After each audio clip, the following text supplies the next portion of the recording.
नमस्कार विद्यार्थी मित्रों, कनुबेन चौधरी, TNTV सार्वजनिक विद्यालय गोपीपुरा सूरत, कक्षा 9, विषय हिंदी, प्रकरण 21, क्रांतिकारी शेखर का बचपन। लेखक है सच्चिदानंद हीरानंद वात्स्यायन। आधुनिक हिंदी काव्यधारा में नई कविता के प्रमुख कवि एवं बहुचर्चित उपन्यासकार के रूप में अग्नेय जी का नाम एवं प्रदान उल्लेखनीय है। उनका जन्म 9 मार्च 1911 के कसया कुशीनगर में हुआ था। बचपन का 1911 से 1915 तक का समय लखनऊ में बीता। बाद में कुछ समय के लिए वे श्रीनगर और जम्मू में रहे। उन्होंने लाहौर के एक कॉलेज से BSc की परीक्षा प्रथम श्रेणी में उत्तीर्ण की। क्रांतिकारी दल में सक्रिय भाग लेने के कारण उन्हें कारागार में रहना पड़ा। उन्होंने सैनिक और विशाल भारत का संपादन भी किया। कैलिफोर्निया विश्वविद्यालय में भारतीय साहित्य के संस्कृति के अध्यापक के रूप में काम किया। अज्ञेय जी विद्रोही व्यक्ति रहे हैं। विद्रोह उनके साहित्य की मूल चेतना है। उनका उपन्यास शेखर एक जीवनी प्रेमचंद के गोदान के बाद सबसे महत्वपूर्ण उपन्यास माना जाता है। इसके अतिरिक्त उन्होंने नदी के द्वीप और अपने अपने अजनबी उपन्यास भी लिखे हैं। वे हिंदी कविता में प्रयोगवादी आंदोलन के प्रवर्तक माने जाते हैं। इन्हें आंगन के पार द्वार काव्य कृति पर साहित्य अकादमी ने पुरस्कृत किया। कितने नावों में कितनी बार पुस्तक पर ज्ञानपीठ पुरस्कार प्रदान किया गया। भग्नदूत, चिंता, इत्यलम, हरिघास पर क्षण भर, बावरा अहेरी, अरि ओ करुणा प्रभामयी उनकी प्रमुख काव्य कृतियां हैं। उन्होंने तार सप्तक का भी संपादन किया था। क्रांतिकारी शेखर का बचपन उनके प्रसिद्ध उपन्यास शेखर एक जीवनी भाग 1 का अंश है। यह उपन्यास 1940 ईस्वी में लिखा गया था। बचपन से लेकर कॉलेज जीवन तक का जीवन विचित्र है। शेखर का जीवन दर्शन स्वातंत्र्य की खोज लक्षित है। वह लील पर चलने वाला नहीं है। शेखर का बचपन क्रांतिकारी विचारों में अभिभूत था। वह ब्रिटिश शासन का जबरदस्त विरोधी और स्वदेशी चीज़ों का चाहक, अंग्रेजी के बजाय हिंदी का हिमायती बचपन से उनके जीवन का कुछ अंश इस उपन्यास अंश में संकलित है। तो हम देखते हैं क्रांतिकारी शेखर का बचपन। असहयोग की एक लहर आई और देश उसमें बह गया। शेखर भी उसमें बहने की चेष्टा करने लगा और जब नहीं बह पाया तब हाथों से खींचकर अपने को बहाने लगा। यानी कि इस समय की बात है कि हमारे देश में असहयोग की लड़त का आंदोलन हो रहा था। तो जो शेखर है, ये शेखर भी उसमें बहने की चेष्टा, यानी कि असहयोग के जो आंदोलन था उसमें जुड़ने की प्रयत्न करते थे, लेकिन नहीं उसमें शामिल हो सके। फिर भी उनकी विचारधारा और कुछ न कुछ ऐसी चेष्टा करने लगे कि वे उसमें बहने लगे। उसने विदेशी कपड़े उतार कर रख दिए। जो 2-4 मोटे देसी कपड़े उसके पास थे वही पहनने लगा। बाहर घूमने मिलने जाना उससे छोड़ दिया, क्योंकि इतने देसी कपड़े उसके पास नहीं थे बाहर जा सके। प्रायः दोपहर को वह ऊपर ही एक खिड़की के पास जाकर खड़ा हो जाता और बाहर देखा करता। कभी दूर से जब बहुत से कंठों की संवेद पुकार उस तक पहुंचते। अब उन्होंने क्या किया कि असहयोग के आंदोलन में जुड़ने के लिए प्रयत्न कर रहा था, तो कम से कम उन्होंने इस शैली में अपना विरोध दर्शाया कि विदेशी कपड़ों को उतार कर रख दिए और विदेशी कपड़ों का त्याग कर दिया और स्वदेशी कपड़े ही पहनने लगे और बाहर जाना छोड़ दिया, क्योंकि इसके पास देसी कपड़े उतने नहीं थे। इसलिए बाहर जाना कम कर दिया, घूमने जाना भी कम कर दिया। अब ऐसा होता कि वहाँ से असहयोग आंदोलन के लिए जब लोग निकलते थे तो उन लोगों के साथ शामिल होने के लिए वे क्या करते थे कि खिड़की के पास आकर खड़े हो जाते थे। तो वहाँ सेना जा रही थी कि बहुत से कंठों के समवेत पुकार उस तक पहुँचती कि गांधी का बोलबाला दुश्मन का मुंह हो काला। तब उसके प्राण पुलकित हो उठते और वह भी अपनी खिड़की से पुकार उठा, गांधी का बोलबाला दुश्मन का मुंह हो काला। जब असहयोग आंदोलन की जो चिंगारियां लेकर लोग वहां से निकलते थे तो वो इस तरह से बोलते थे। उसके साथ ये शेखर भी शामिल होते थे। इससे आगे वह जा नहीं सकता था, घर से अनुमति नहीं थी, लेकिन अनुमति का न होना ही तो एक अंकुश था जो निरंतर उसे कोई मार्ग ढूंढने के लिए प्रेरित किया करता था। अब वे भी उनके साथ जाना चाहते थे लेकिन घर में अनुमति नहीं थी। और यह लेखक ये भी बात हमें बताना चाहते हैं कि अगर हमें कोई अनुमति नहीं मिलती और ऐसा अंकुश होता है तभी तो हम कोई ना कोई मार्ग निकालने के लिए प्रयत्न करते हैं और कोई ना कोई मार्ग ढूंढने का प्रेरित हमें आत्मिक होता है। तो इस तरह से उस शेखर जी में भी ऐसा कोई प्रेरणा मिलती थी। अब माँ के अतिरिक्त सब लोग, एक दिन ऐसा आता है कि माँ के अतिरिक्त सब लोग बाहर गए थे। माँ ऊपर कोठे पर बैठी हुई थी। शेखर ने घर के सब कमरों में से विदेशी कपड़े बटोरे और नीचे एक खुली जगह में ढेर लगा दिया। अब एक दिन की बात है कि फिर लैंपे लाकर उन पर मिट्टी का तेल उड़ेला, यानी कि तेल का पीपा जो नौकर के पास रहता था, वहां जाने की हिम्मत नहीं हुई और आग लगा दी। आग एकदम भभक उठी। शेखर का आह्लादक भी भभक उठा। वह आग के चारों ओर नाचने लगा और गला खोल कर गाने लगा, गांधी का बोलबाला दुश्मन का मुंह हो काला। थोड़ी ही देर में माँ आई और थोड़ी देर में शेखर के गाल भी मानो विदेशी हो गए, जलने लगे, लेकिन ढेर राख हो गया था। अब यहाँ एक दिन की बात है कि क्या हुआ कि माँ और शेखर के घर पे माँ के अतिरिक्त सब लोग बाहर गए थे और माँ ऊपर कोठे पर बैठी हुई थी। तो शेखर ने क्या किया कि घर में सब लोगों के जो विदेशी कपड़े थे बटोरे और एक खुली जगह में एक ढेर लगा दिया और वहाँ लैंपे लाकर वहाँ उड़ेला और तेल का पीपा जो है वो उड़ेल कर वहाँ तेल डाल दिया और उन्होंने क्या किया कि आग लगा दी।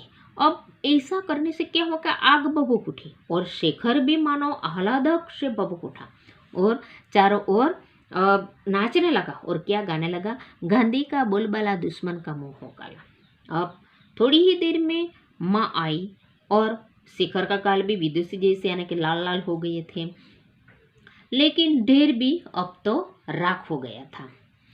शेखर के मन में विदेशी मात्र के प्रति घृणा हो गई।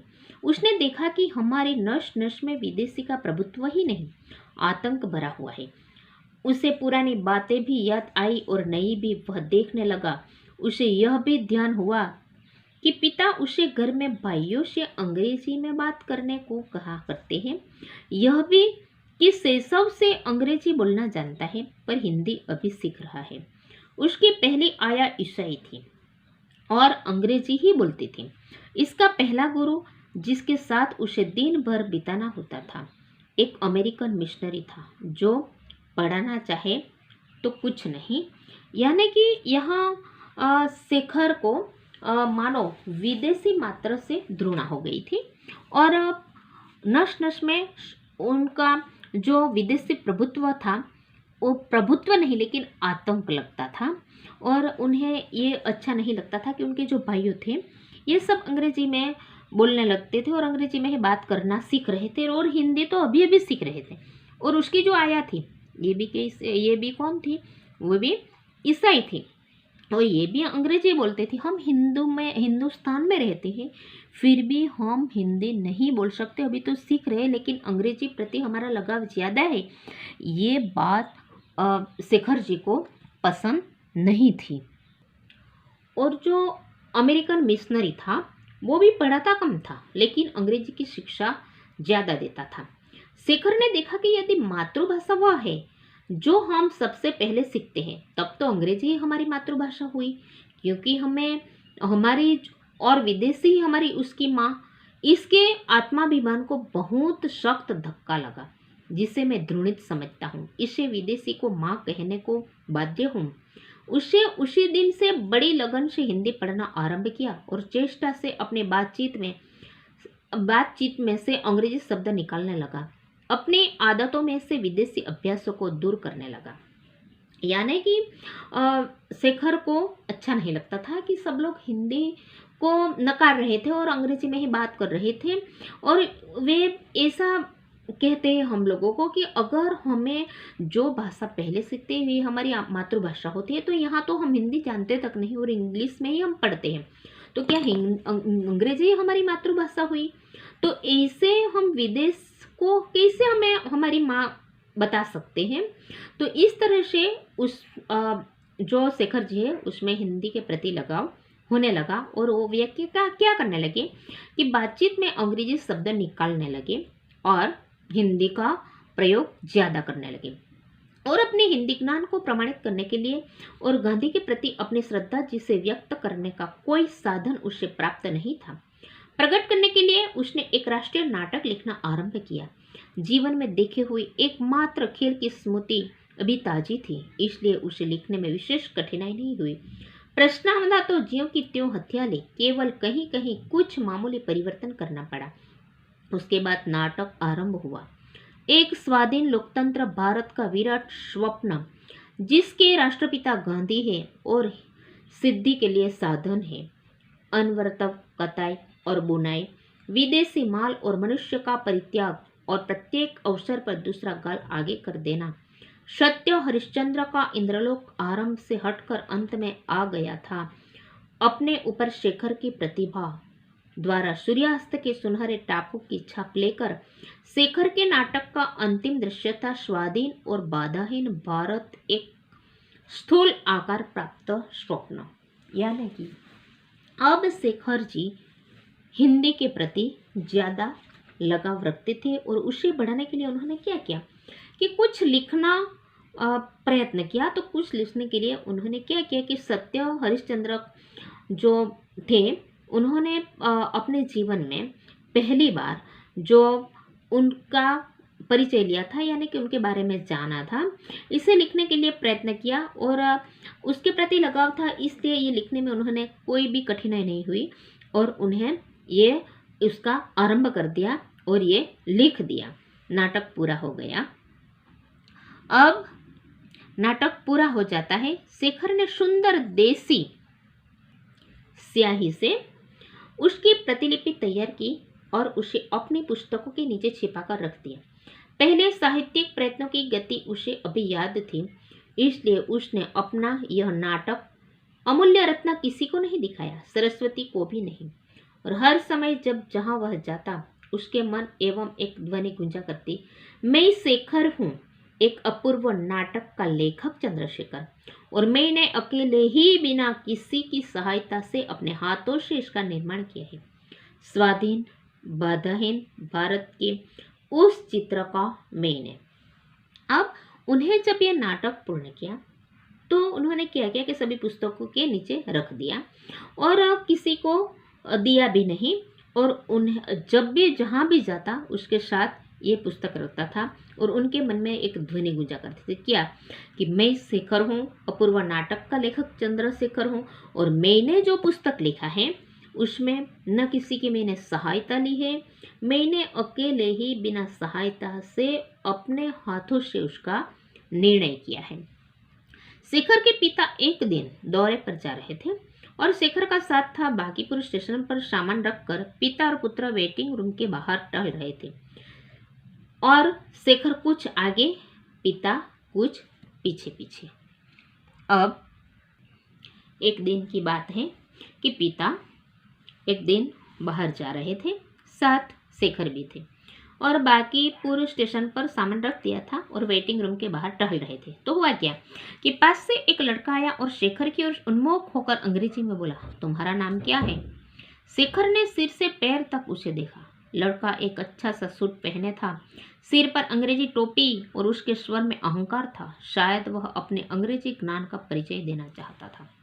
अब शेखर को क्या अनुभव हुआ कि जब ये लोग टहल रहे थे तो एक लड़का आता है और ये लड़का कैसा है कि मानो उसने अंग्रेजी टोपी पहनी थी, सूट पहना था और उन्होंने शेखर से ये सवाल किया कि तुम्हारा नाम क्या है, लेकिन अंग्रेजी में बोलकर। और ये अपने अंग्रेजी ज्ञान का मानो परिचय देना चाहता है, ऐसा शेखर को प्रतीत हुआ। शेखर को प्रश्न बुरा और अपमानजनक लगा। उसने उत्तर नहीं दिया। कुछ इसलिए नहीं दिया कि पीछे पिता थे और पिता की उपस्थिति में बात करने वह झिझकता था। अब जब ये लड़का पूछता है तब शेखर को मालूम है, उसका सही उत्तर मालूम है, बोल भी सकता है, लेकिन उन्होंने उत्तर नहीं दिया। क्यों नहीं दिया? क्योंकि यहाँ उन्हें लगता था कि पिता की उपस्थिति में मैं बोलना अच्छा नहीं और उसे अपमानजनक भी लगता था, इसलिए ये शेखर वहाँ तो कोई उत्तर नहीं देता। उस लड़के ने समझा उसका सामना करने वाला कोई नहीं है। यह लड़का शायद अंग्रेजी जानता ही नहीं था। उसने तनिक और रौब में कहा, my name is, do you go to school? मेरा नाम है, तुम स्कूल में पढ़ते हो? शेखर के पिता वहां न होते तो वह प्रश्न का उत्तर चाहे न देता, पर हिंदी में कुछ उत्तर अवश्य देता। उसके मन में यह संदेह उठा भी रहा था कि वह लड़का शायद कोई पाठ ही दूसरा दोहरा रहा है। अंग्रेजी इतनी जानता नहीं, पर उसने द्रोणा से उस लड़के की ओर देखा। उत्तर कोई नहीं दिया। अब उसने देखा कि उस जो लड़का था पूछने वाला, उसे अंग्रेजी तो आती ही नहीं थी, लेकिन टूटक टूटक ये बोलने का प्रयत्न कर रहा था। लेकिन उसमें क्या कि एक ऐसा अभिमान था मानो कि वो रोफ में बोलना चाहता था कि मानो मैं बहुत अंग्रेजी जानता हूँ, मेरा सामना करने वाला कोई नहीं, ऐसा प्रतीत कराने का प्रयत्न कर रहा था। और इसलिए यहाँ शेखर को उसके प्रति घृणा आती है और ये कोई भी उत्तर नहीं देता। पिता के क्रुद्ध स्वर से कहा, शायद उस लड़के को जताने के लिए कि मेरा लड़का अंग्रेजी जानता है। जवाब क्यों नहीं देते? अब पिता ये देखता है तो पिता को लगता है कि मेरा बेटा भी तो जानता है, फिर भी ये क्यों नहीं बोलता। लेकिन ये क्रोध से कहते कि क्यों नहीं जवाब देते। शेखर और भी चिढ़ गया और भी चुप हो गया। वह लड़का मुस्कुराकर आगे बढ़ गया। पिता ने कहा, इधर आओ। शेखर उनके पीछे पीछे वेटिंग रूम में गया तो पिता ने उसका कान पकड़कर पूछा, जवाब क्यों नहीं दिया? मुंह टूट गया है? अब शेखर के पिता को अच्छा नहीं लगा, क्योंकि शेखर के पिता भी जानते थे कि उसे आता है, फिर भी ये क्यों नहीं बोलता। और उसे बुलाकर वहाँ ले जाते हैं और कहते हैं कि तूने जवाब क्यों नहीं दिया? क्या तेरा मुंह टूट गया है? लेकिन इतने में तभी ट्रेन आ गई और शेखर कुछ उत्तर देने से या उत्तर न देने की गुस्ताखी करने से बच गया। दूसरे दिन घर पर पिता ने माँ से कहा, हमारे लड़के सब बुद्धू है, किसी के सामने तो बोल नहीं निकलता। शेखर ने सुन लिया। अब दूसरे दिन पिता उनकी माता यानी कि अपने पत्नी से बात करते हैं और कहते हैं कि हमारे बच्चे तो बुद्धू हैं, क्योंकि बाहर जाते हैं तो कुछ बोल नहीं सकते। और शेखर ने सिर्फ सुन लिया। तो इस तरह से हम ये जो हमारा शेखर का बचपन है, ये शेखर का बचपन से भी हमें उनके प्रति ये प्रतीत होता है कि ये कितने स्वाभिमान थे, देश के प्रति उसका कितना लगाव था और हिंदी प्रेमी भी कितने थे। इस तरह से हमें क्रांतिकारी जो शेखर हैं, ये शेखर का विचारों से हमें अभिभूत हुआ है। और ये जो क्रांतिकारी शेखर है, इसका बचपन से हमें मालूम होता है कि ये सच्चा देश प्रेमी और हिंदी प्रेमी लेखक थे। शब्दार्थ देखते हैं। शैशव यानी कि बचपन, बोलबाला यानी कि अति प्रसिद्धि, अनुमति यानी कि सहमति, अंकुश यानी कि नियंत्रण, परित्याग यानी कि बहिष्कार। और मुहावरे देखते हैं। मुंह काला होना यानी कि बेइज्जती होना, ध्रुणा नफरत और बाध्य यानी कि विवश।